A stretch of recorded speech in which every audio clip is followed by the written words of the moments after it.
Am I audible, sir? Yes, ma'am. Thank you, sir.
Am I audible?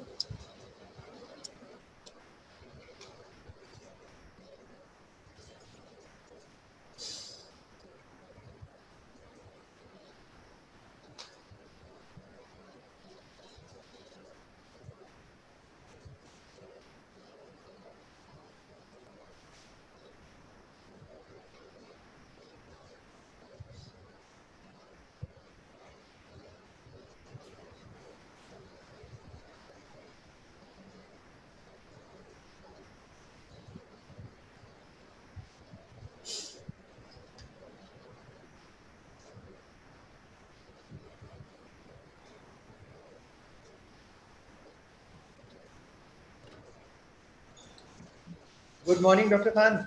Yeah, good morning. Can you hear me, sir? Yes, sir. Your voice is audible. Okay, sir. Thank you so much, sir, for connecting. Welcome to RPTIT, sir. Yeah, thank you so much. Thank you so much. So we'll start in 2 minutes time. Okay, sir. No issue. Yeah.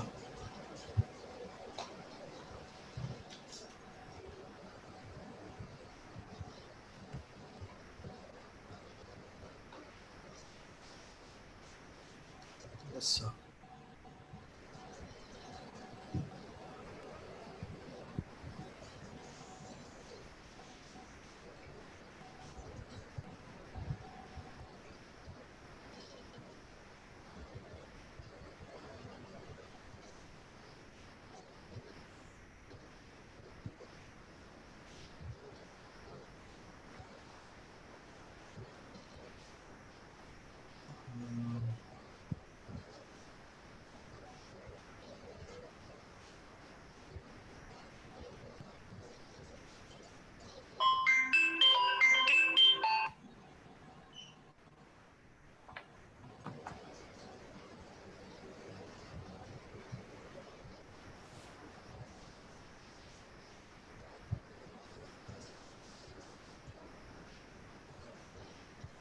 Yes, sir. I'm supposed to share my screen. Okay, sir? Okay, sir. Just a minute. Rinki, Yeah. ma'am. Okay, sir. Good afternoon, everyone. Welcome to the fourth day of FDP. The topic for today is data science, application data, and emergence of data analytics as a winner in real-world scenario. I would take the opportunity of introducing our today's speaker, Dr. Ehtaram Raza Khan.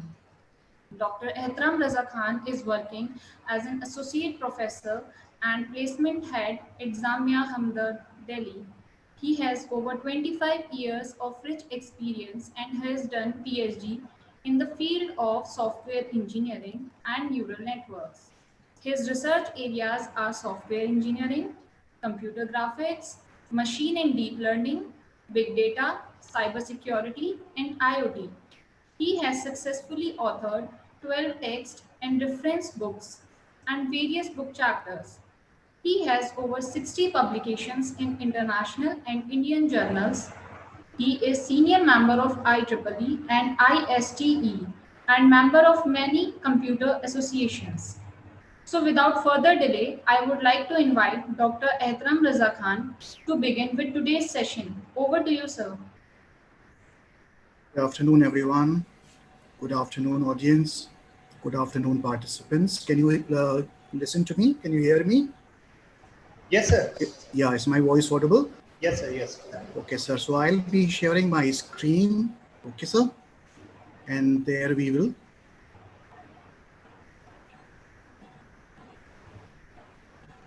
Just a moment, sir.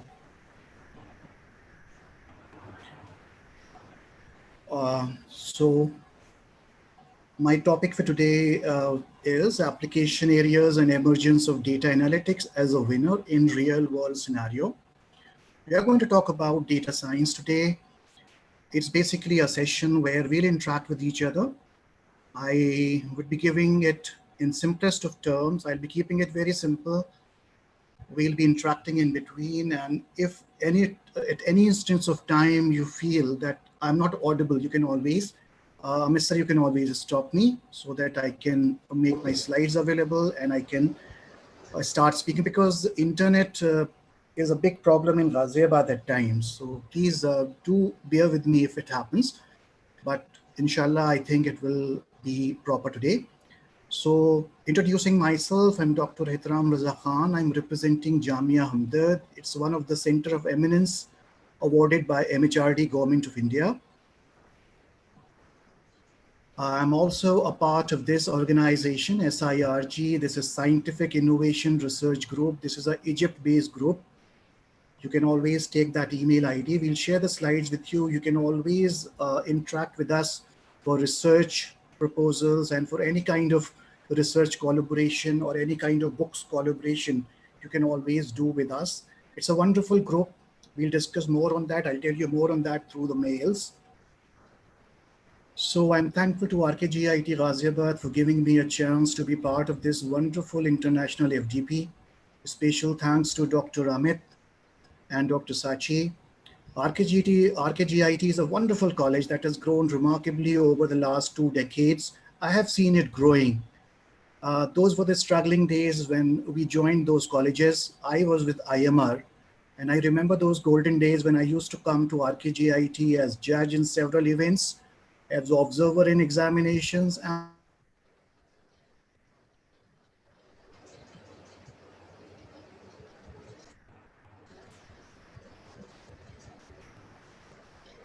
a credits a lot about the faculty that RKGIT has at a time when we were busy with payroll, inventory, and accounts. Your students were developing sensor-based parking lots. They were working on FDPs, uh, file transfer protocols, FTPs and all, ERPs and all. So such is a wonderful college RKGIT is. Since 1998, I have seen it growing in all spheres of life. I'm giving my mail ID. You can always connect me. If any query is left, which is unanswered today, you can always connect with me on this ID, erkhan2007@gmail.com. So basically, we are talking about data science today and how data science is being used by the society, how it's being used by the data scientists.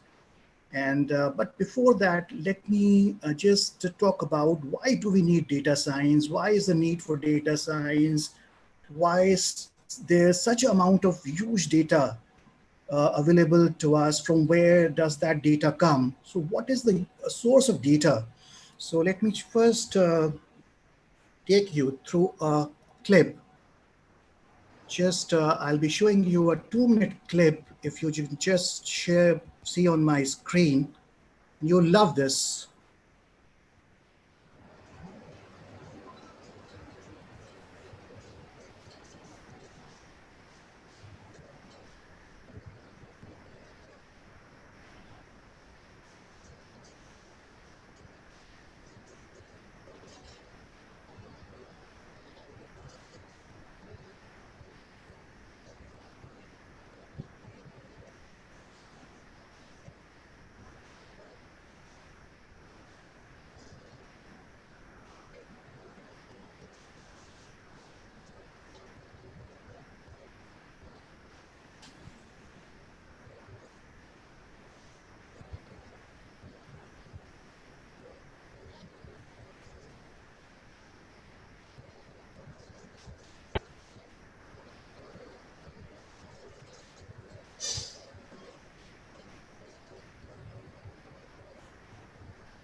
Welcome back.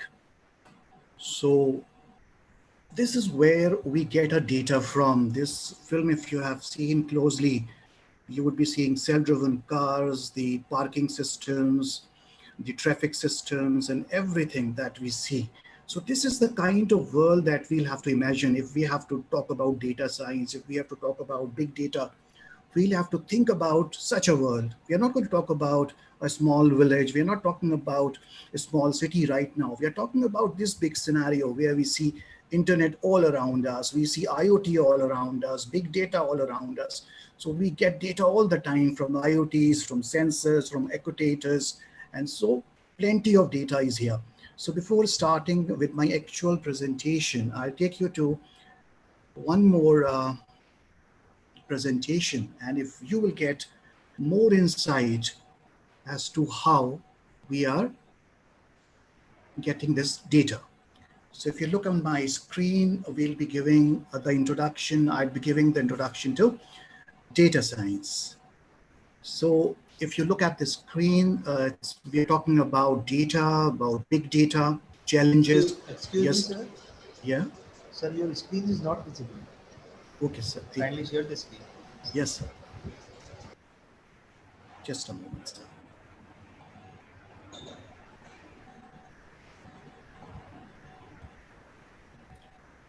Yes, sir. Just a moment, sir.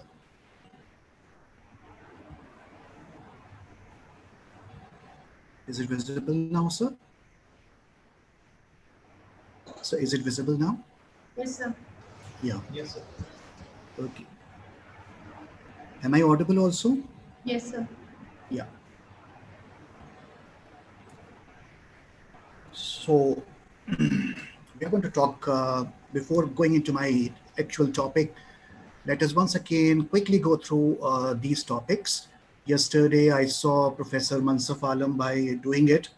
He was talking about big data, he was talking about AI, he was talking about cloud computing. So such is the interconnection of all these topics, that these are all interrelated topics now. And if we have to study, we have to study on a whole. We have to study all these concepts in one go. And as he said yesterday, if you have to be the best, you'll have to study.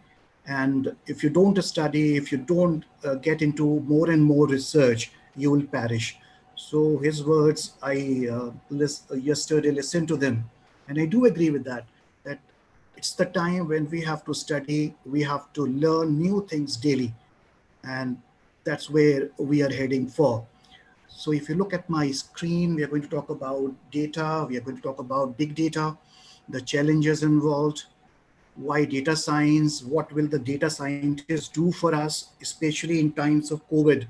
What are they doing? Have they succeeded in giving us what we wanted from them, or have they failed to give us what we wanted from them? And major concentration in data science. So data is all around us. If we look all around us, you will find data and data and data. And gone are the days when we used to talk about data as a small file of database of Foxpro or of Oracle and all. Now we are talking about data, we are talking about information, we are talking about knowledge, we are talking about big data. So a lot of data is being collected and warehoused. This data is coming from, if you look at the screen, it's coming from the web data. We are all using web applications. I think out of 24 hours that we have, I think 4 or 5 hours, we are constantly on the web.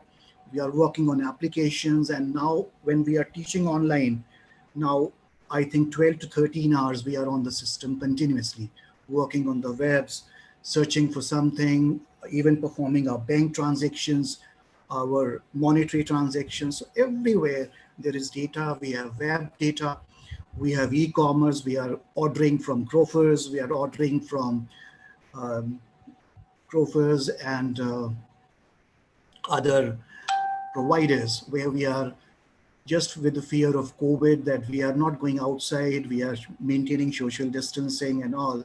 E-commerce picked up, and it has picked up by around 40 to 45%. The applications have worked. So Big Basket is there, then Grofers is there, they're doing wonderful. Then there are financial transactions, your bank and credit transactions.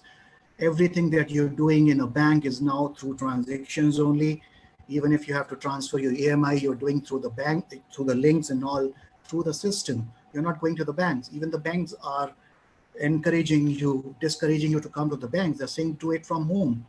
There are wonderful applications that we have on online, we have on internet, and that's why data is all around us. Then online trading, business is being performed, and purchasing, social networking, Facebook, WhatsApp, and all. We are all working on such applications. So we are all working on applications, and thereby we are having lots and lots of data. So if we look at this, how much data do we have? Google processes around 20 PB a day. That is, PB is petabytes. So Facebook has 60 terabytes of data. eBay has 6.5 petabytes of data. So that is big amount, 2 TB of 200 TB of data. It's a big, big, big amount that we talk about. If we look at the chart, I'll come to that chart also, where we'll talk more on the size of data that they are using. So if we talk about big data, you must have seen yesterday also, whenever we talk about that, three V's come into picture. Volume, the size of the data. The size of the data is very big. Then there are separate data structures that you're using, either it's Hadoop or whatever we are using. We are using different data structures to store. Then the velocity with which the data is coming is very fast, and the demand is very high. Then there is variety and complexity. Variety and complexity would be, there are different sources of data. The formats are different. Somewhere you have CSV files, somewhere you have simple file, Excel file, somewhere you have database, DB files. So the source of data is, the problem with us is that we are all having different source of data. So how do we handle that? We'll be discussing on this also. So if you look at this chart, you'll be looking at this. Deep inside that circle, in the inner spiral, you would see it. We talk about the word that RDBMS used to talk about. We used to talk about RDBMS, we used to talk about tables, and we were happy with kilobytes of data. Then databases, then audio clips were there, video clips. As we move in outer circles and all, look at our demand is increasing. KB to MB, megabyte, gigabyte, terabyte, petabyte, and as I said, humans are humans. Humans will never be satisfied with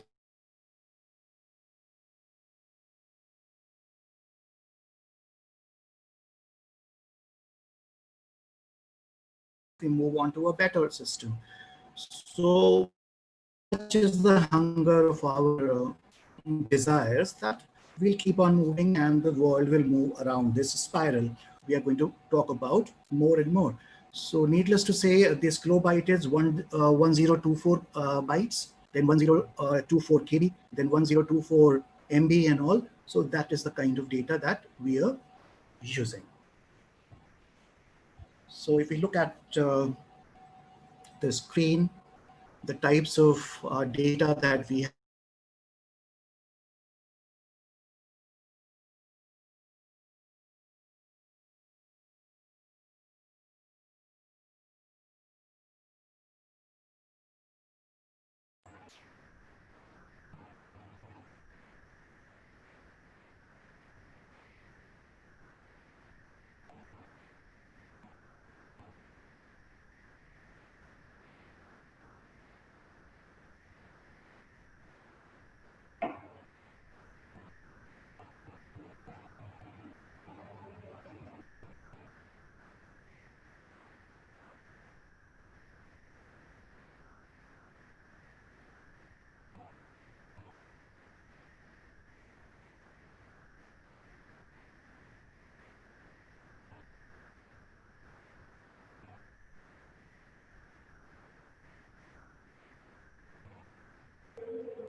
Excuse me, sir. Sir, your voice is not audible. Excuse me, sir, your voice is not audible. Kindly unmute your microphone, sir. Khan, sir. Excuse me, Khan sir, please unmute your phone. Yes, sir. Go, unmute your, yes. Yes, sir. Sorry, sir. I went into the system once again, so it got disconnected again. So sorry. So just a moment. I hope I'm audible now, sir. Yes, sir. Yeah.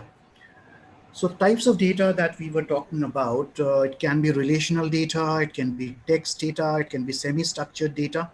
This is a very critical type of data where we say semi-structured. We'll talk more on this in future slides. In the coming slides, we'll be talking more on that. It can be graph data, it can be data coming in from the social networks, from the semantic webs in form of RDFs, and it can be live streaming data from the current events that we are hosting. We can always have data from that. So what do we do with this data? What to do with these kinds of data? So we can always use aggregation and statistics. When we didn't have Python and all, when we didn't have this much, let's say, we were not so familiar with tools of data science, when we were not familiar with Jupyter, when we were not familiar with CO, Spider, Crescel and all, we were doing simple statistics. As we understand, most of you must have worked on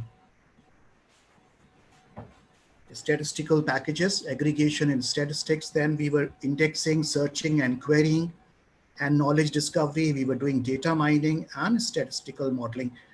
So we were doing all such kinds of things.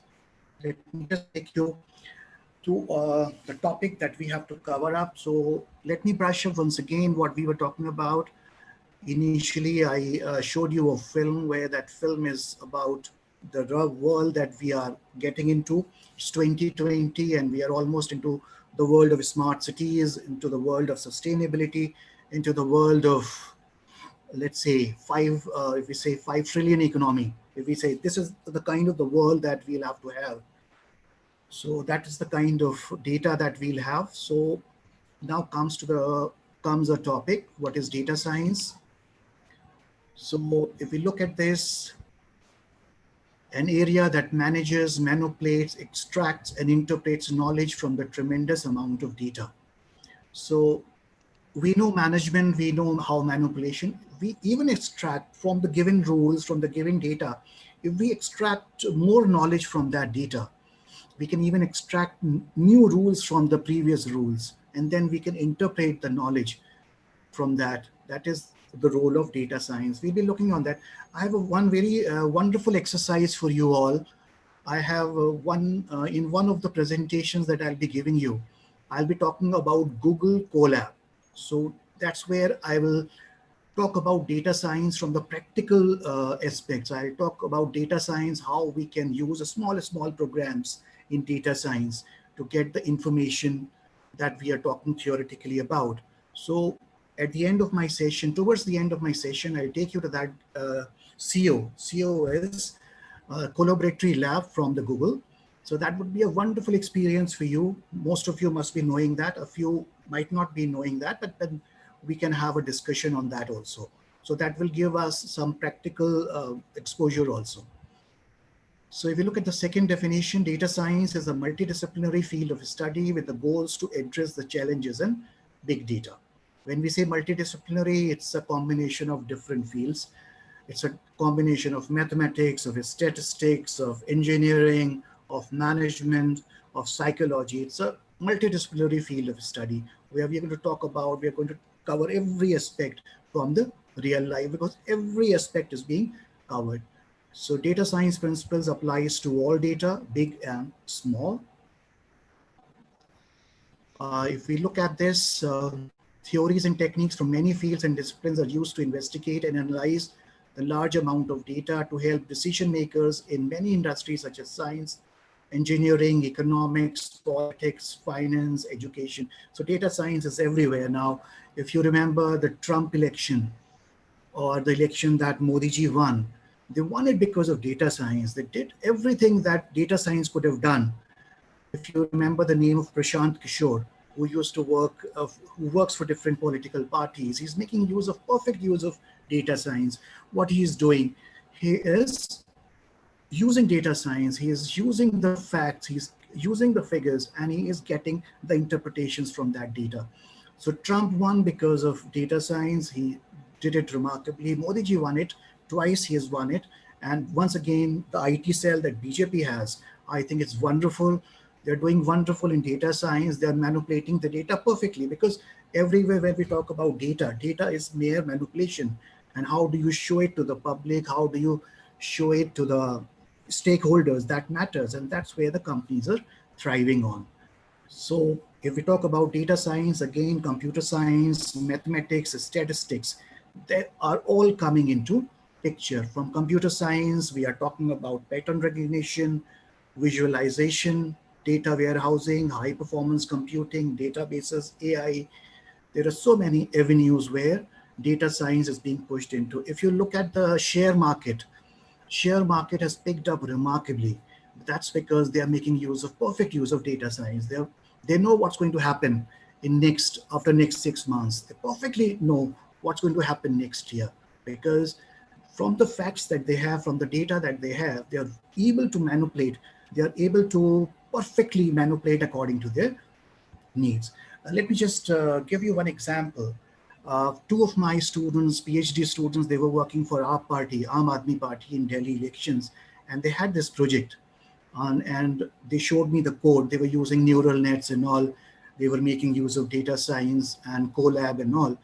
They showed me the code, they showed me the working, and I think 6 months back only, we had an idea that AAP is going to win.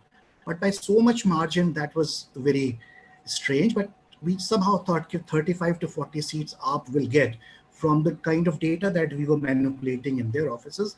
We are not liable to share that data. So otherwise I would have shared. But these political parties, these business organizations, they're making perfect use of data science now.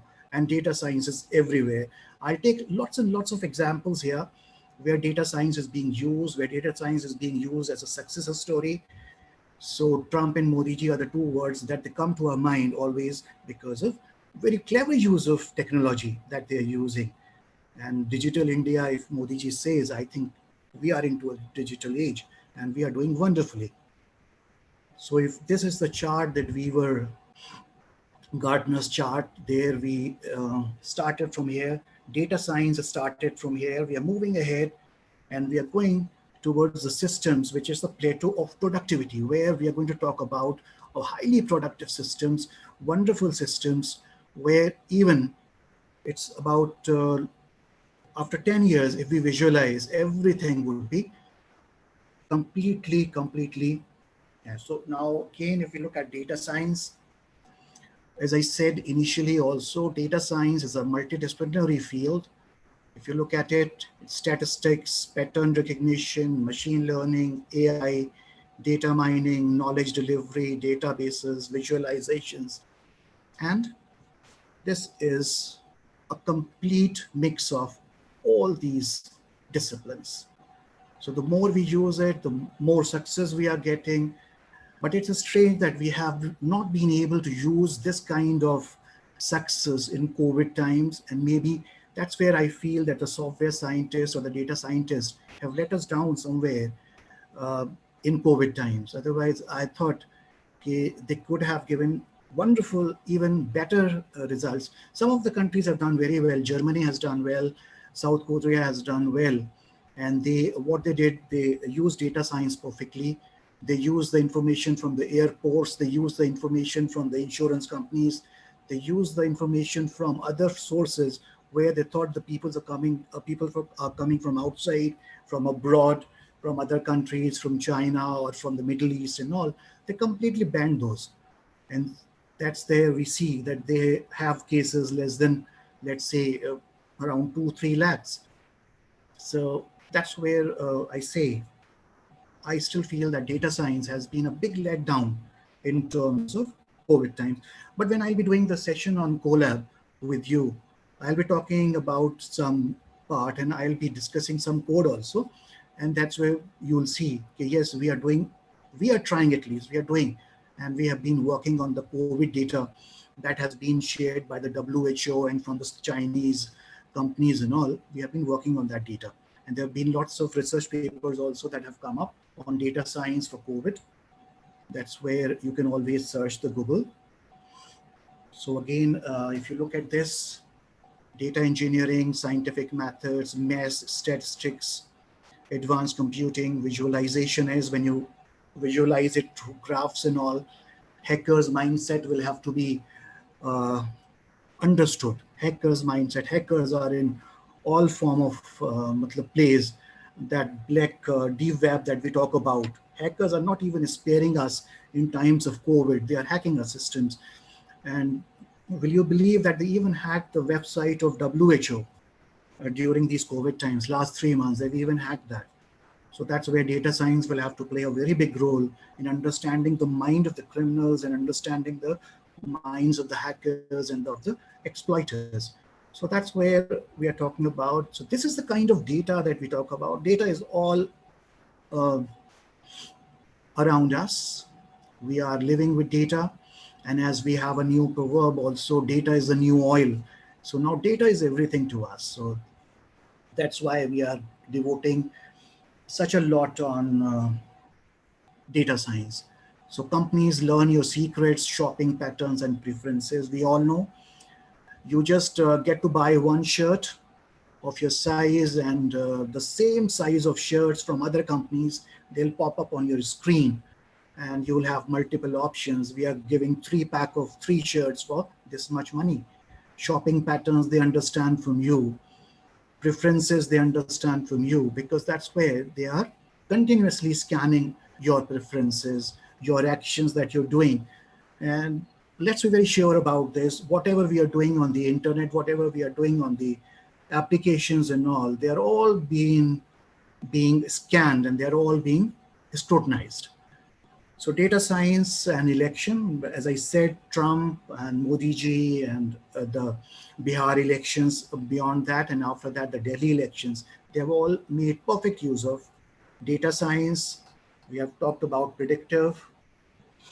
So here we have data scientists. So data scientists should have been the greatest job of the 21st century. It is, in fact, the greatest job.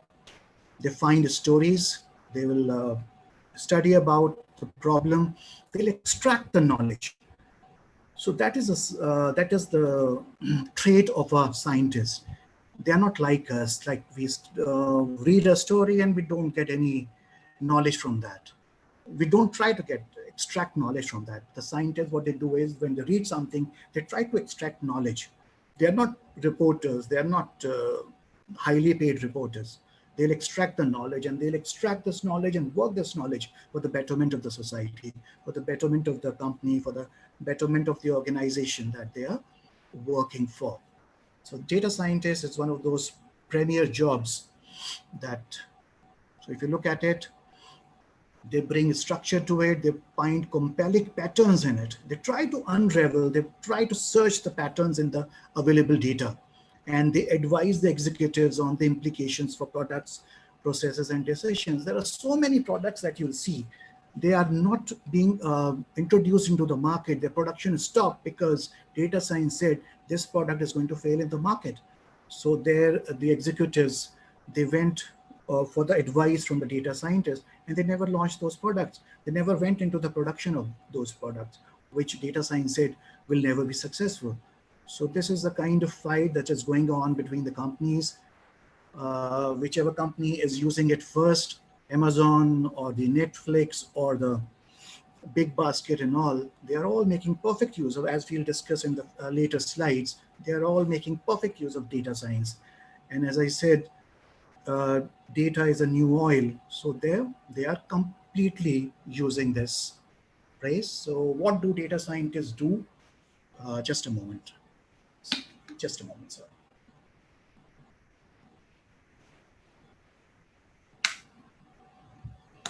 So primarily, what do data scientists do? They are available for our national security.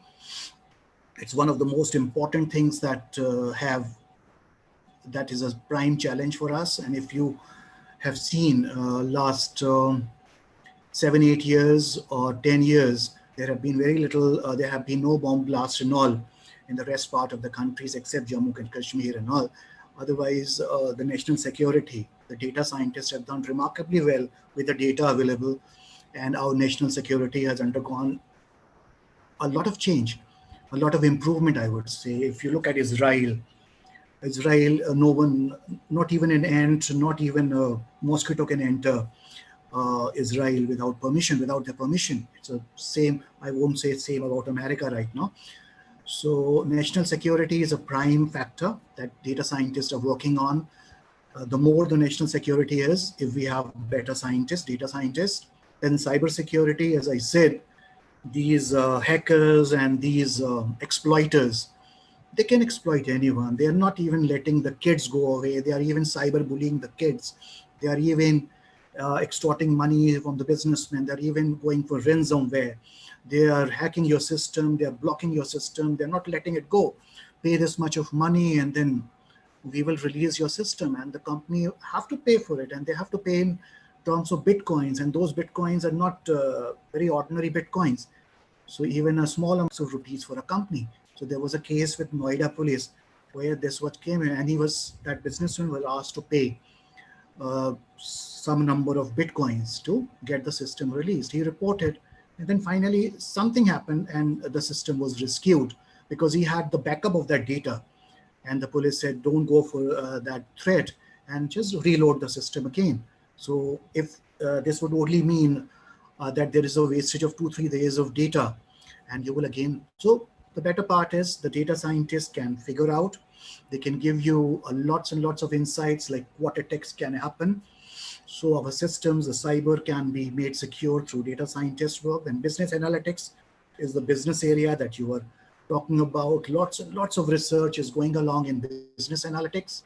There are so many research proposals coming every day to our universities, which are based on predictive analysis, which are talking about business analytics, talking about data analytics. And so we'll talk more on these analytics part in the session that I'll take it after this.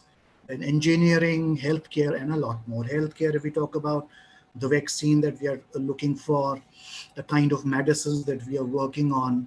So data scientists are working hard on that. But the problem with Corona is it's a God-sent evil, which I think we have been unfortunately unsuccessful in decoding it so far. But do pray that we get over that and we get a vaccine soon. But whatever India has done remarkably by being in a very controlled way. So we have already talked about this concentration in data sciences. Basically your stress would be on mathematics and applied mathematics. You should be knowing mathematics a lot. Then statistics and data analysis has a lot of role. Then solid programming skills like Python can be used, R can be used, Julia, SQL, data mining, database storage and management, machine learning and discovery that I'll discuss in CO lab that I'll take. The last session that I would have would be on the collaboratory lab from the Google. So there we'll be talking more on that. So if you summarize this, data science that we are talking about, Python is gaining a lot of popularity in India. Our students are working, I'm sure your students are working on Python. They are working on face recognition. They are working on gate, IoT and all. They are making perfect use of Python. So that same Python can be used for data science to find out the similarities between data. And I will share with you some of the codes also. And if the session ends before, I'll send you the code for it. So one simple example, like what Python can do for me, I have a data, but that data in that database, I have some missing values. Now what to do? I don't have any source to get those missing values. Python can help me. The pandas library or the numpys library will help me to get those missing data available. It can get for me, it can get me those missing data. So such is the strength, such is the power of these packages that we are using. So we can, if we look about the tools for data science, it can be Jupyter, it can be CO, it can be Spider, it can be cloud-based Crystal. If we talk about the libraries that we are using from Python, it can be NumPy, Pandas, Keras, TensorFlow. There can be so many. So on my slides, I have left a lot of places where you can contact me on, and you can ask me for resources. I will always be happy to help in data science, always be happy to help you in cybersecurity, always be happy to help in software engineering if anyone is doing the research in that. So this part of my slide is over. I'll be taking up to the another slide, but in between, I'm just inquiring if I'm audible to everyone. Hello, I'm Yes, sir, audible you to are everyone. audible. Yes, sir, you are Yeah, audible. yeah. So I'll get along with my presentation.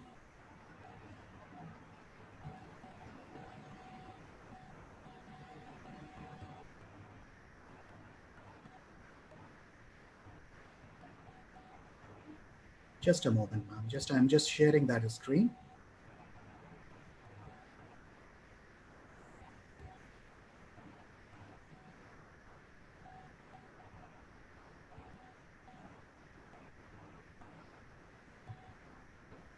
Uh, you can all listen to me. Fine, I'm audible. But if you can see my screen, please do let me know. Yes, sir, your screen is visible. Yeah, thank you so much. Your system has been perfect today. So I'm finding it quite comfortable to take it. So it's 3:15 right now. So I hope everyone is enjoying the moments. Yes, sir. I'll be talking more on RKG again. I love the word RKG. I was with RKG a lot. So I'll be discussing something about RKG towards the end of my session. Okay. So if you look on the screen, this is my actual topic that I had to take today. But that introductory was let us talk about those clip and then about data science, its application areas and emergence of data analytics as a winner in real world scenario. As I said, this is one of the organizations I'm working with. This is based in Egypt. You can all get connected with this if you want proposals from outside India, from Egypt and all. There are many scientists working on under this group. So it's a wonderful group. You can always connect with me to get you connected with them. This I've already talked about. You can always, so coming back, what is data science? Just look at the second paragraph of it. Data science is a multidisciplinary field that uses scientific methods, processes, algorithms, systems to extract knowledge and insights from the structured and unstructured data. Data science is related to data mining and big data. So that's what we have been talking during last half an hour, 40 minutes. So the main point here is the two words have come on the screen, structured data and the unstructured data. These words are new as far as my presentation is concerned. Structured data is the data that comes to our life daily. Like if you look at the MIS structure of a company, the structured data would be the ERP work, the EDP work that we are doing, the daily work that we are doing, and it's unstructured data is at the top level of management, that is at the executive level. When we say unstructured, that's because this unstructured data changes very quickly. You say this product, we are going to launch this product after 2 months, but somehow something happens in the market and we come up with a solution like we are not launching this product. So this unstructured data would be related to what insights we are getting from the trends that we are getting from the market. So if we look at this figure, just concentrate on the figure.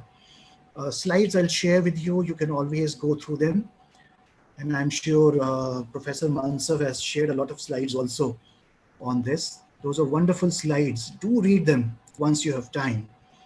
So if you look at the figure 1980, 1990, if you look at the scenario 1990, that was a time when we had very small systems like a payroll system, like inventory system, like library system. We used to make in Visual Basic. Even Visual Basic wasn't there in 1990s, early part of 1990. It came up in around 95, 96. So that was a time we were coding in C, C++, and we had the structured data. The data usually didn't change. But if you look over the years, and if you look at 2020, if you try and look, the structure that you see, the data that you see is unstructured. So most of the data that we store is unstructured. So 80% of the data collected by organizations would be unstructured. So that's where we need data science. So our ordinary softwares will not work. Our MIS will not work. Our ETP will not work. So with the advancement of technology, now we can do it. So if, for example, if in 1990, we even dared to do something like this, we wouldn't have been successful. Because telling me about myself, when I did my MCA in 1993, I started it, and we used to get the system for just half an hour. We used to get Windows system for just half an hour. So in that half an hour, we used to work on our C programs, on our Fortran programs, Pascal programs, and we didn't have the resource. So now that in 2020s, you have all the kinds of resources. And when I'll show you Colab, you'll understand, okay, if we start using Colab in our daily life for this data science, we would not even require Jupyter, we would not require Spider, we would not require Anaconda, we won't require anything of this. So the lot of data, a lot of hard disk was wasted, the speed was wasted because of this. But with the collaborative lab that I'll show you up, you will find that you don't need anything of this. You just are running that on the internet. So you will just, as a website, you will run it and it will run on your system, and you'll run the programs, Python programs, you can even run Jupyter programs from here. So that's where we are learning daily. We are trying to get involved. So this is the unstructured data I'm talking about. Because of this, we need data science. So I'll only take two sentences from this screen. If you look at self-driving cars, so we are all comfortable with this. Google has come up with the self-driving cars. In other words, you say driverless cars. So the self-driving cars collect live data from the sensors, including radars, the cameras and lasers, to create a map of surroundings. Based on this data, it takes decisions when to speed up, when to speed down, when to overtake, when to take a turn, and all making use of machine learning algorithms. So again, the use of AI. So that's where data science will come up. And when we will talk about data science and we'll talk about machine level algorithms, we'll be talking about neural nets. We'll make use of neural nets. We can make use of neural nets through TensorFlow in Colab. So that's where we can make use of all these concepts that I'm telling you theoretically. We can do all of that on the collaborative lab. The second word about after self-driving car would be, we are all familiar with, would be weather forecasting. So if you understand, weather forecasting has been with us for a long, long time. We used to watch Doordarshan in 90s and 2000. We used to watch Doordarshan, Kab Barish Hogi, when there would be rain, when the rain will stop. At that point of time, there used to be lots of rain for continuous days. There used to be rain, but now it's all hardly for half an hour or 40 minutes or for 1 hour. We say it's a torrential rain. So forecasting, as we say, we can use data science in weather forecasting. The data from the ships, aircrafts, radar, satellites can be collected and analyzed to build the models. So we are making weather forecasting models, and these models are helping us. If you now remember, you're using your mobiles. So everyone has the latest mobiles. And if you look on the screen at times, you'll find after 7 days, it's going to be sunshine. After 7 days, it's going to rain. So the chart of all the 7 days is available on the screen of your cell, of your mobile. So how does it come? It comes from this forecasting. It comes from this kind of data science that we are making use of. So these are two examples that I primarily take because we are doing it in our daily lives. We are using of this. Self-driving cars are in the initial stages, and soon it will take up in India. In metros, they have come up, but in small cities like the cities that we live, the traffic is such that it's quite useless to have these kind of cars. But with the time 2025 or 2030, I think it will be a success. So if you look at the screen, you will find 1, 2, 3, 4, 5, 6, 7. You will find 7 domains, the domains that have been overwhelmed by data science. So you'll have the slides to study in detail also. I can't read every line on this. So if you look at travel forecast, you can go for data science, for traveling, for marketing. Marketing has picked up. Marketing, as I said, Big Basket or your Grofers or your other marketing giants, they're making use of data science for marketing. Then social media, we are all using automation, just discussed, self-driving cars. And the last, seventh one, if you look at it, this is claim prediction.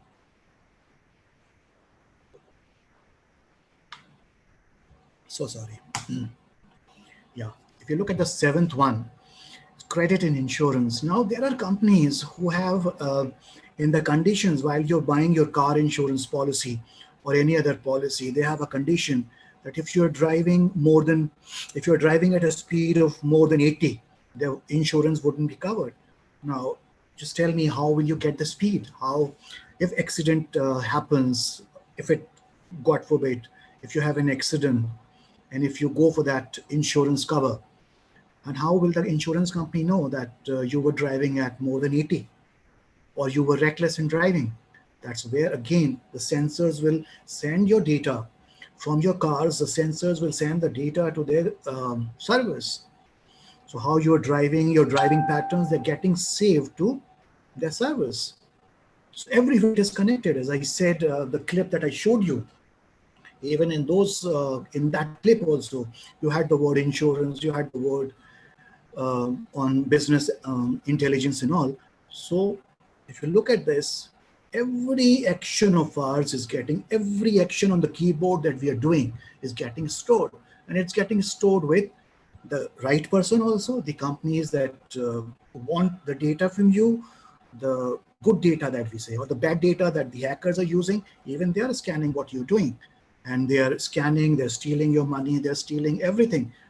That has become a problem. Then healthcare is the third one. That healthcare is, again, as I said, in this COVID times, we'll all agree that this healthcare, as I said, has let us down a bit, not just because of data science, because of the lack of infrastructure that we had.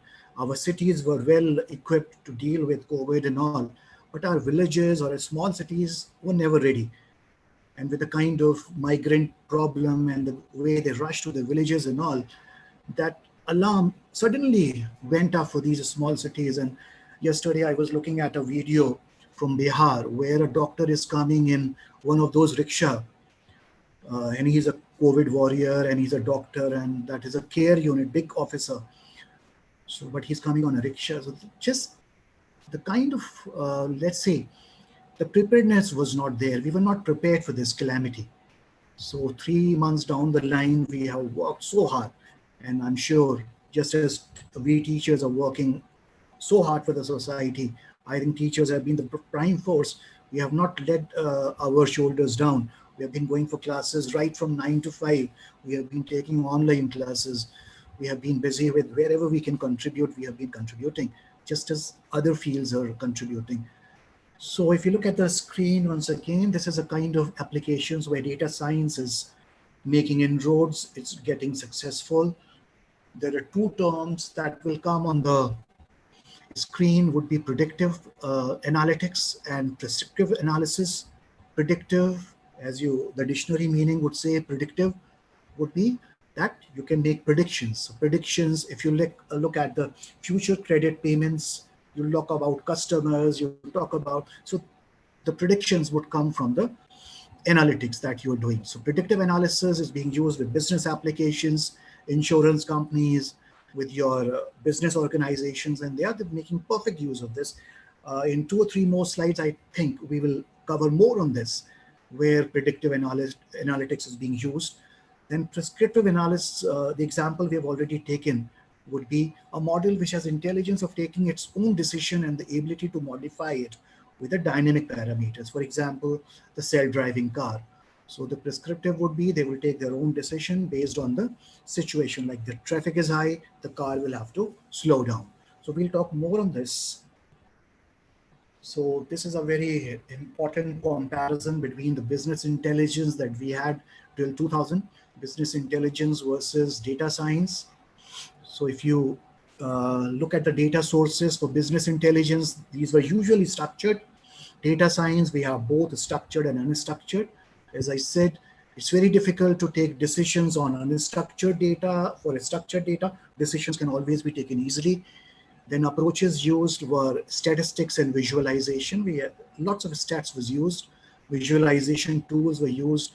If you have studied statistics, there were lots and lots of tests in statistics, like chi-square test and all.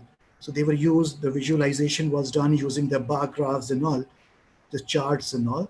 But if you look at the data science, they're making use of stats, they're making use of machine learning. They're making use of graph analysis, they're making use of NLP, natural language processing they're using. The focus on business is past and the present, and data science is always present and the future. We are talking about predictive future, what will happen in the future. And then the tools that we had with business intelligence, Pentaho, Microsoft BI, ClickView, R. In data science, as I said, R is always there, Python is there, RapidMiner, BigML, Vika. These are all tools. Jupyter is there. SEO we are using remarkably now. So lots and lots of insights that we are getting. So this is a life cycle of a data science. If you have to if you're working on a data science project, if you're working on data science assignment or a project, the phase one would be, this is just like your SDLC that you have been doing, the waterfall model. The steps are more or less the same. First, you discover what you're supposed to do. Then you prepare the data for that problem. You prepare the data. Yesterday, Mansabhai was talking about pre-processing of data and all. He taught you about that. So that comes under this. You're preparing the data. There can be missing data. As I said, in Python, we can always recover. In R, we can always recover the missing data, the duplicate data, or the ambiguous data. We can always rectify that data using these tools. Then once we are through that, we will plan the model.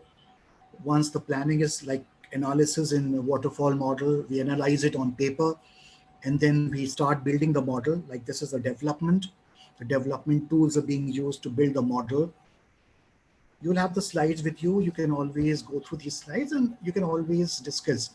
And for more insights into these things, other research areas and all, you can always contact on my mail ID. So if you look on the phase 5, it's operationalized. Once you're through with your model building, you have to make it operational, like it is now working. You give it to the stakeholders who work on the system. They work on the system. They try to find out the success and try to find out the shortcomings with the system, and then communicate the result to the world, to the stakeholders and to the world that we have arrived. So like your product has arrived. So in the times of agility, if you have heard the term agile computing, so that's where Netflix, Amazon and all, they are making use of agile computing. So they do the work in chunks, small chunks, like 15 days of work, and then they release it, they communicate the result to the users, to the stakeholders. So this is a kind of life cycle that we have. So examples of, it's 3:30, I have half an hour more with you and interact with you in terms of questions also.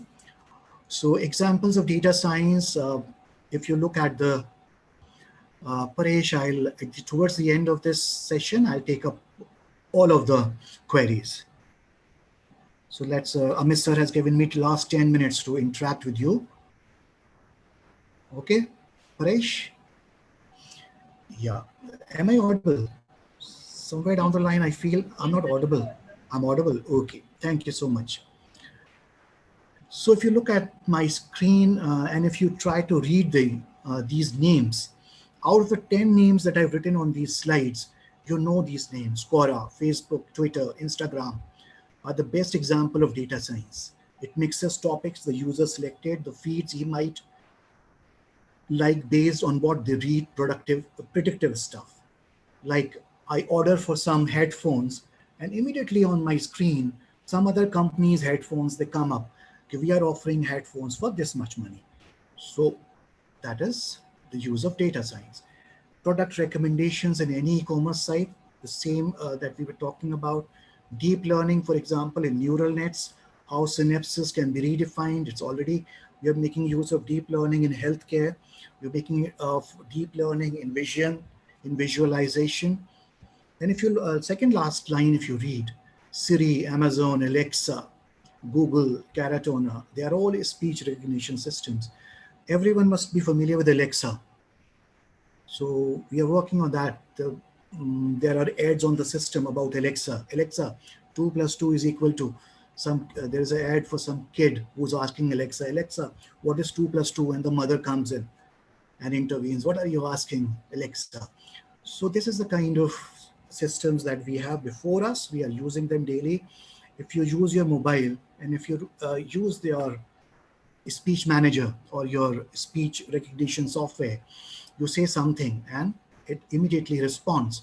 So again, this is your example of data science. Then Swift keyboard or the Google Gboard that you're using, they are all making use of perfect example of this.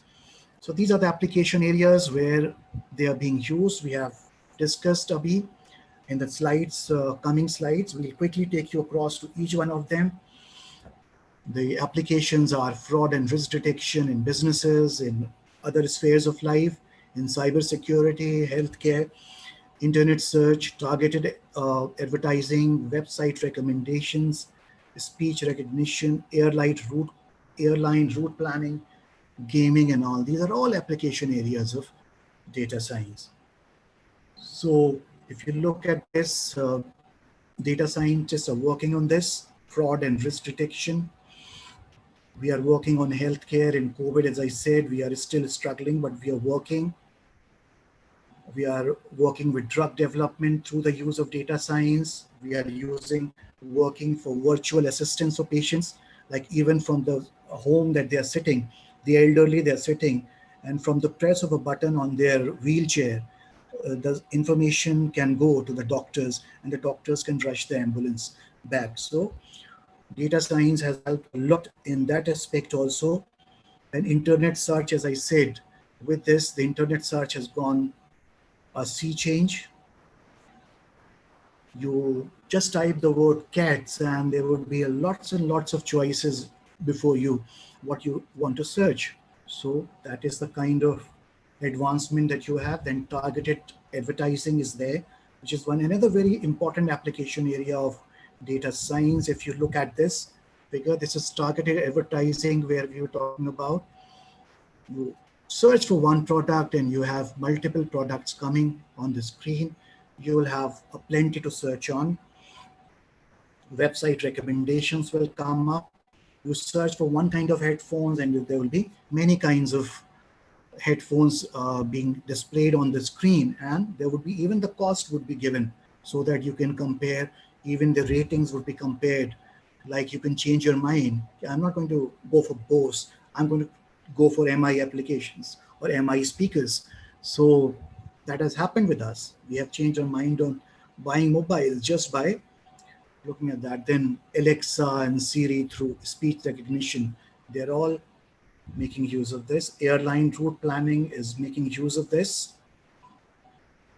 Gaming, as we all know, PUBG and other games that you're playing, every one of us is playing, our kids are playing. They are making use of machine learning algorithms, and they are every time they're taking us to a next higher level. And the games are no longer our bat and ball games that we used to play in 1990s or in 2000s. We were happy to play a cricket game, play cricket on the system. You were happy scoring 100 runs. But now things have changed. So this is about where we have worked on. So I still have about 25 minutes, and I still have about 2 presentations to go. So I'll just take a minute before I share my next screen. I'll take your queries. So Priyash, if I remember the name, I'll take the query. But let me just complete.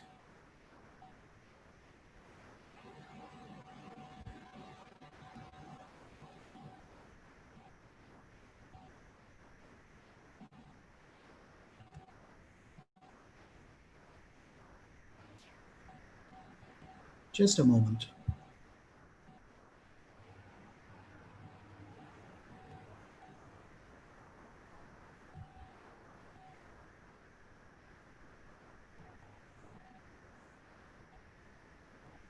So just a minute of break. I'll just have water.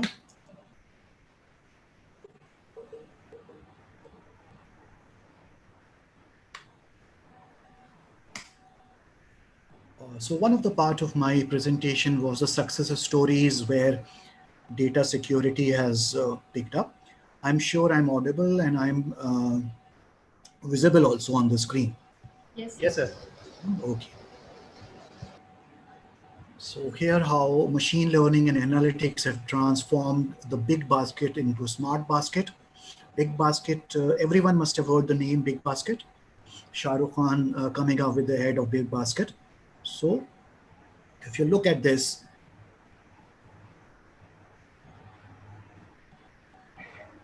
Big Basket is using AI, ML, and analytics to streamline logistics and enhance customer experience. They're making use of deep learning algorithms.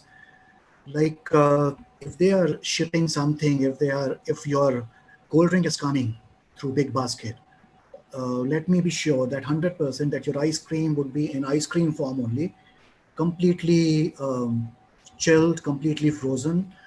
And if it is a cold drink, it will be chilled cold drink. It won't be like other companies where you'll find the product being given to you or being transported to you in different states. So whatever you state for apples, if you order for green apples, there will be green apples. They will be wonderful apples. So what they have done, they have gone through the use of machine learning, deep learning. They have gone through the preferences of the users. And as I said, uh, we are e-commerce business where data is a new driving fuel. So I used this word before also. So data is the new driving fuel.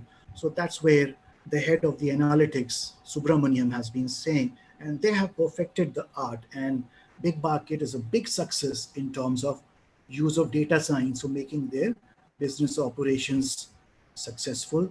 Coca-Cola has been a very big success with the use of data science. Coca-Cola has conquered the market. You'd find Coca-Cola everywhere, or the other variants of cola. I don't find any other company. Pepsi, you would find it a very few places, but still it comes under Coca-Cola. So if you look at this, Netflix, we are all using Netflix, we are all using Amazon and all, and they are all making use of data science. They're using use of machine learning. The moment something changes on Amazon, that change is coming into the Netflix. How is it coming? That is because of agile computing. That is coming because of the data science. Because whatever we are looking from outside in other products and all, we are quickly implementing into our own.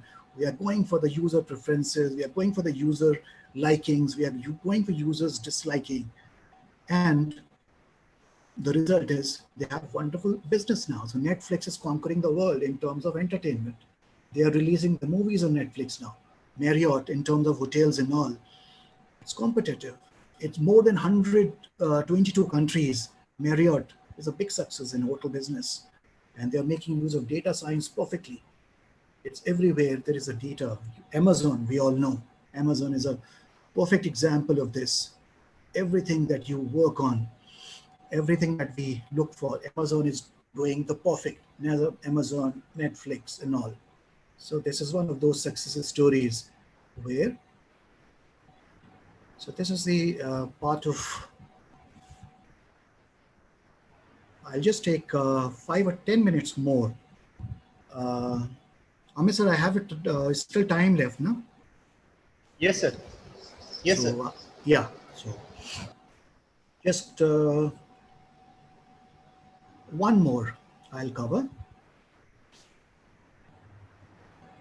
Yeah, I'll request the audience to be a bit patient. This is about, as I promised in earlier, this is the demo for your CO.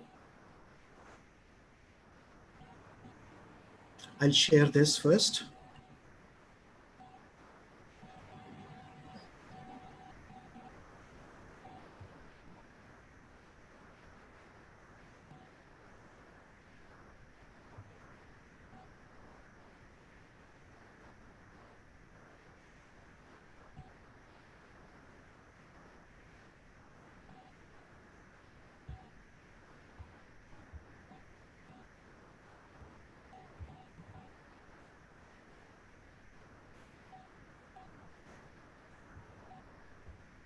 So I'm sure I'm still audible.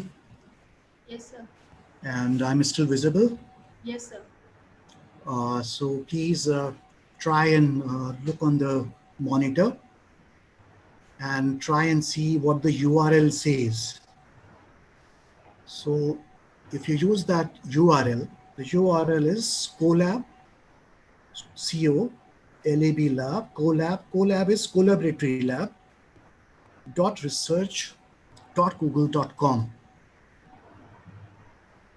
If you run this from your URL, from your Explorer, or from your Mozilla, or whatever browser you're using, if you run this collab.research.google.com, and if you run this entire path, introduction to pandas dot, the extension of the file for this collaboratory lab is IPYANB, it will automatically come up. I'll just within 2 or 3 screens, I'll tell more on this. So if you look at this, this is a wonderful platform for everyone to start with data science, to start with small codes of data science.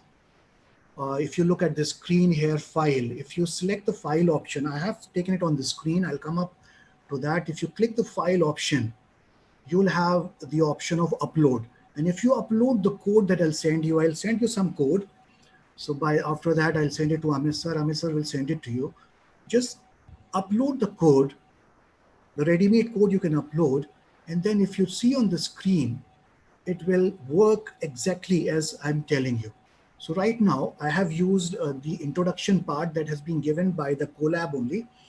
That Colab file name is introduction to, that you are looking at the screen, introduction_to_pandas.ipynb. So this is a file that will open up. It will explain you about pandas. As I said, pandas is one of the libraries for Python. This is the easiest of libraries that we'll use. We will use it to make a simple array, a one-dimensional array, or we can use data frames that will come later. So, but right now we are not talking about the implementation part. I'm just telling you how you can get familiar, and you can always connect to me. If you want more tutorial on that, you can connect with me. I'll explain. So if you look on the second screen, if you run that script, you'll have on your screen this kind of a code will appear on the screen. And if you press this button, this arrow button is coming, the play button is coming. If you press this play button, it will give you the version of pandas that you're using, 1.0.5. Okay, if you look at the next one, it's all present on the same page that I'm telling you. The same page, intro to pandas dot, everything is there. You just have to click. After the session, you can just go through that and just try and click, just try and use. If you have any query, I'll leave my number also. Now, if you look at on the same page that you'll see, if you have your browser with you, you can in the background, you can always run that. If you look at this, you have a statement PD is pandas. It's the object created by pandas. If you execute this code, you will make a list of San Francisco, San Jose, and Sacramento. So a list, an array has been made. Just with a single line of code, we have been able to make an array. If we take you to the next slide, it's all there on that single page. It is all there. You just have to run it, and you just have to click it on this play button, and the system will do it for you. And you will very comfortably, you will get understanding of this. Still any error, I'll give you pass you the number. You can always talk to me based on this. If you look at the second one, if you click this one, the button now, you will find a two-dimensional array or a data frame being created by pandas. So San Francisco, the population is this much. San Jose, the population is this much. Sacramento, population is this much. So this we are all doing with a single line of code. With single line of code and a single line of script and single line of execution, we are being able to create array, we are able to create the data, and we will be able to create and we will be able to manipulate this data also. So if I take you to the next slide, you would say that these are the static arrays that you're using. So we can always make use of the CSV files that you're familiar with, the data sets that you get on the internet.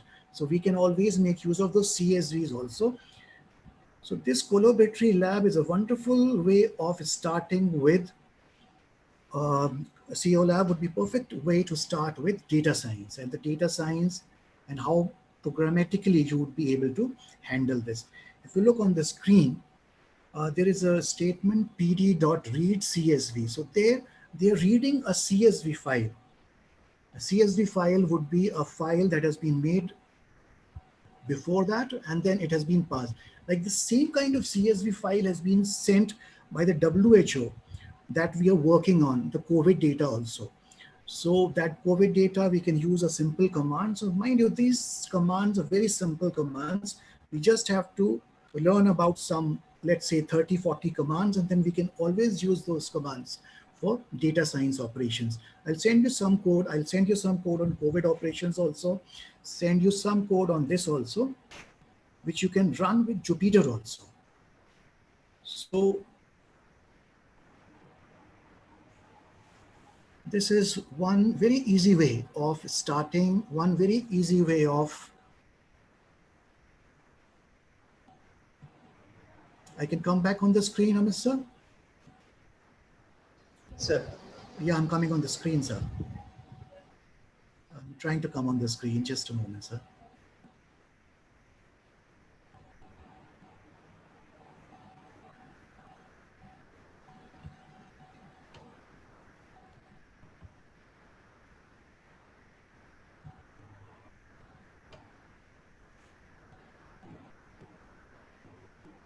Yes, sir.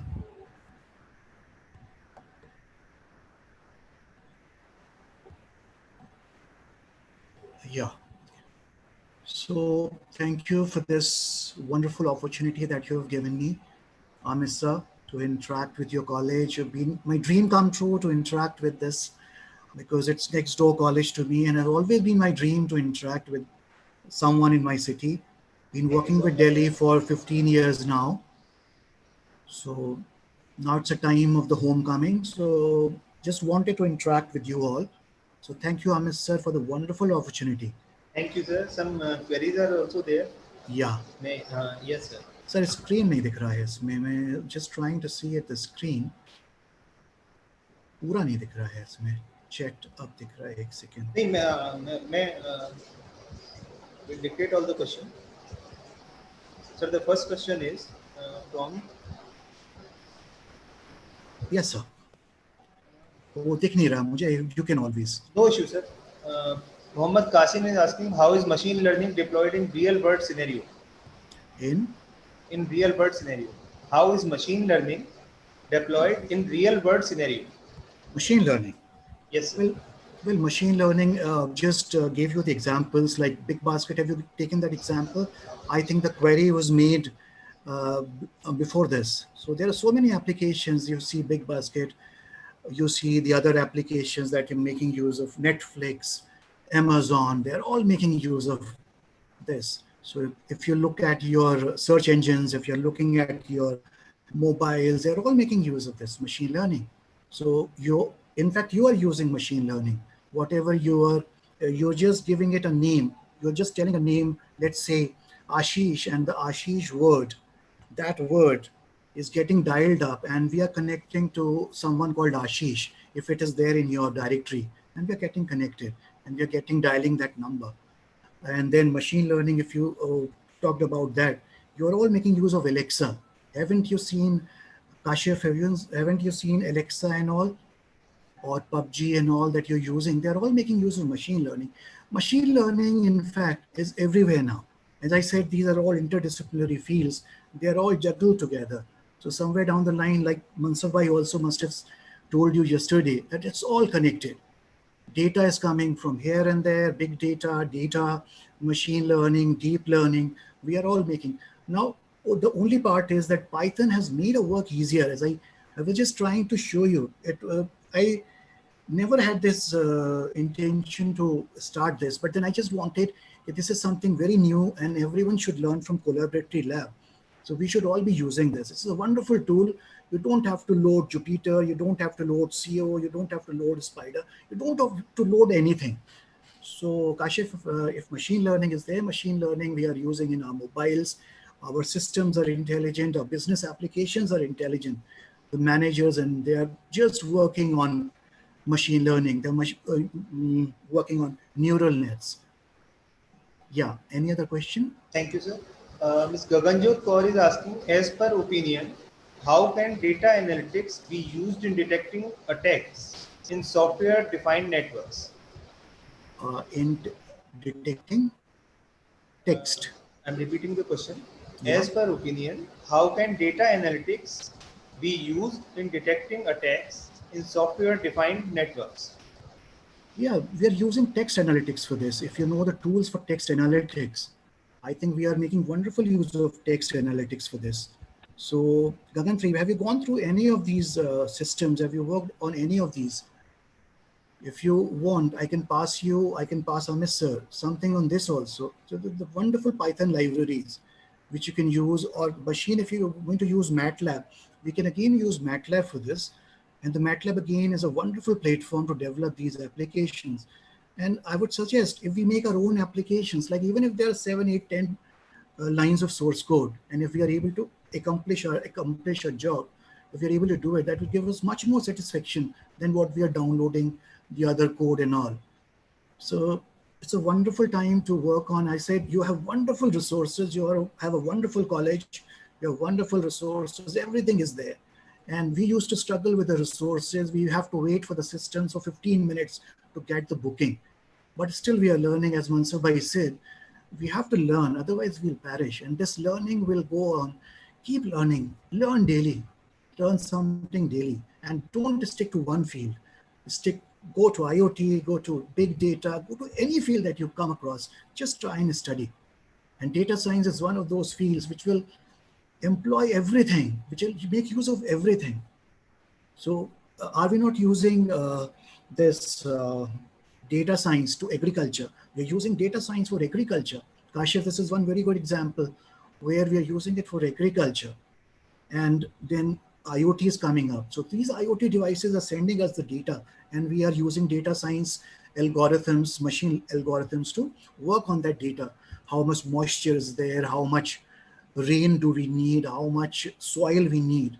And what kind of a price we are going to quote. So that's all coming from this analytics. So it's everywhere. You just look around yourself, everywhere you will find this. Yeah, Mr. Anyone else? Yes, sir. Ranjan Banerjee is asking, what is reinforcement learning? How it is different from supervised and unsupervised learning? Supervised and unsupervised learning. Reinforcement, you are again talking about AI. So Yes, reinforcement sir. learning would be necessitated with the use of whenever we are, so it has to do make use of deep learning. So the deep learning, it will keep on reinforcing. You get the data, you work on that, and again get the feedback, you again work on that. So that is the kind of reinforcement that is coming up. So I'm sure you must have worked on neural nets or on concurrent neural nets. So reinforcement learning is a big issue there. We are working on that, the algorithms. Yes, sir. Hello. Yes, sir. May I audible? Yes, sir. Somewhere I Sir, got disconnected. Yes, sir. Sir, another question is there by Manish Kumar Chakravarti. Yes, sir. Manish Kumar Chaudhary. Sorry. What are the drawbacks of using data mining softwares like Oracle data mining, Rapid Miner, and Seisens when doing qualitative research? Topic. Well, as you have yourself answered that, what you use the word was business intelligence. Just please repeat that word. The sound is breaking in between. Amit sir, please repeat the question. Uh, what are the drawbacks of using data mining softwares like Seisens, Oracle data mining, Rapid Miner when doing qualitative research? You're talking about data mining right now. So for data mining, these tools were sufficient. But right now we are talking about predictive systems. We are talking about something much more than, we need much more from the system now. So if we need much more from those systems, we'll need the systems to learn from their results. You get a result, the system learns from the result, you again get that. So it has to learn from iterations and all. So earlier we were happy with the system, we were happy with the results. Now it's all changed, the scenario has changed. So data mining, if you have to just work on data, if you're talking about knowledge, if you have talking about that competition and all, you will somewhere down the line, you'll have to move towards the deep learning algorithms and the machine learning algorithms.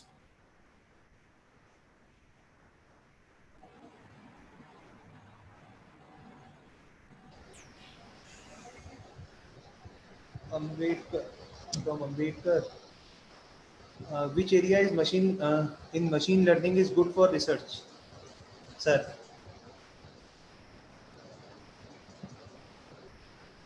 Hedram sir, please unmute yourself. Oh, it got, yes, sir. Yes, sir. Please repeat. Which area in machine learning is good for research? Machine learning is good for research. Cost estimation is a perfect one. The companies are using in software engineering. We can use it for your COCOMO model. You can work on function points. It's a wonderful area for research.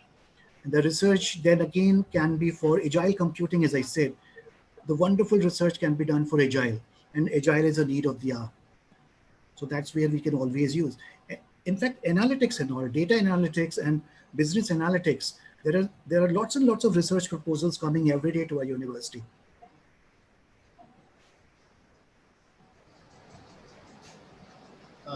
How data science deal with medical and healthcare fields? How can we get authentic data for research in medical and healthcare? Yes, that's where we have been discussing. Like somewhere down the line, we have failed on this in COVID times. Otherwise, if you look at the hospitals, if you look at the big hospitals like Yashoda, if you talk about big hospitals like Vedanta, and if you talk about Max and all, if you have gone there, let's not talk about last 6 months. If you have gone to these hospitals, you go to the hospital, you go to the one node of the system, one corner of the hospital, and you get the data, feed the data. The entire hospital gets the data. The entire set of doctors who are assigned to you, they get your history. Everything is coming. So that is again making use of this. So intelligence, AI, deep learning. So it's the use of these algorithms only.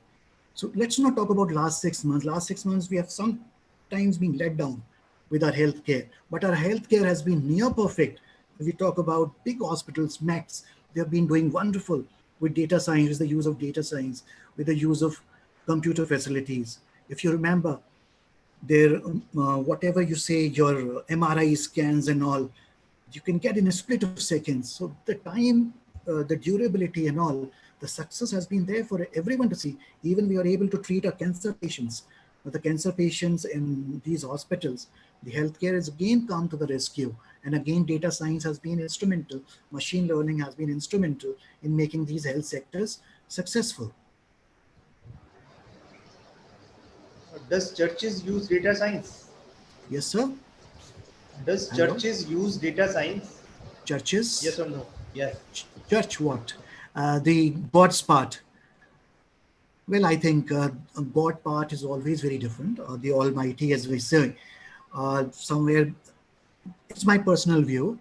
Just before 6 months, we were all over the world. We'll do this, we'll do that. But the Almighty has shown that whenever He does something, we cannot rectify it. So the current scenario that we are in, or the churches or the mosque or the mandirs that we visit, the God and all, I think God is the supreme power, and He can whip apart everything. He can whip apart any facility in the world.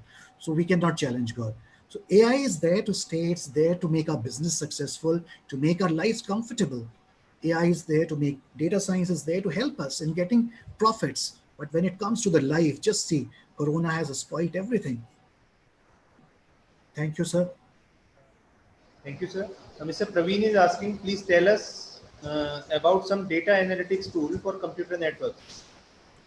Data analytics tool for computer networks. I'll share some libraries with you, sir. Okay, for neural nets and all, I'll share Keras and TensorFlow, and the code also I'll share. Just somewhere down the line, if you have next session, sir, I'll have one more session and I'll keep it on Python only. So that would be wonderful to interact again. Yes, sir. So it's been wonderful, sir. Checking, sir, any other query?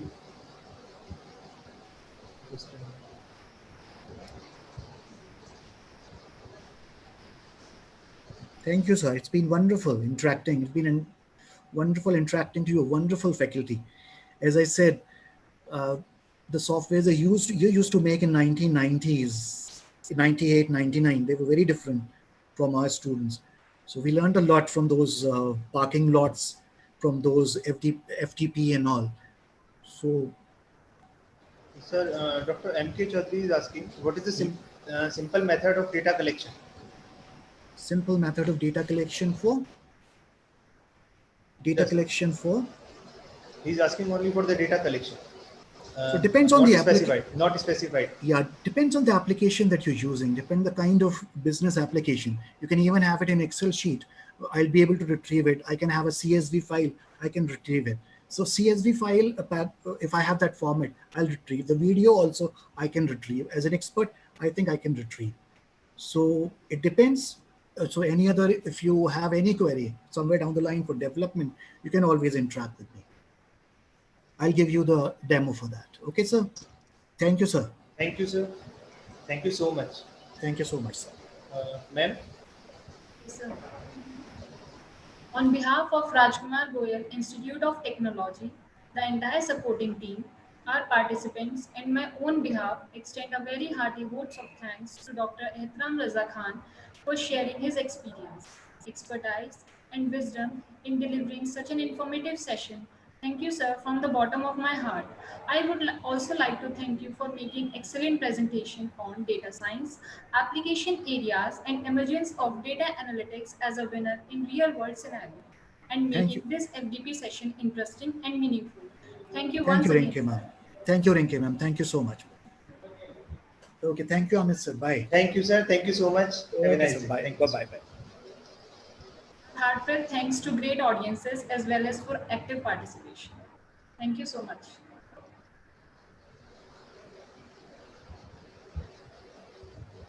Participants, please fill up the feedback form for the certification purpose.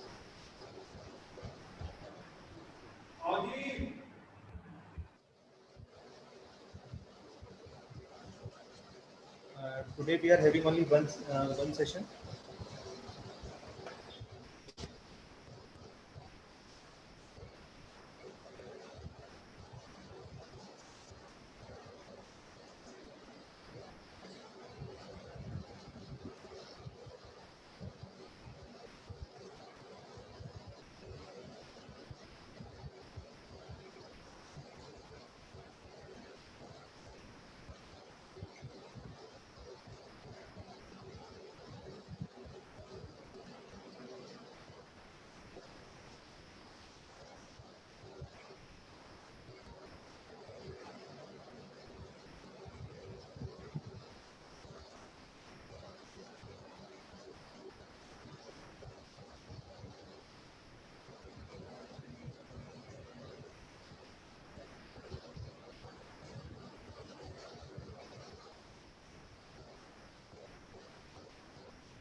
The time for the tomorrow session will be conveyed soon.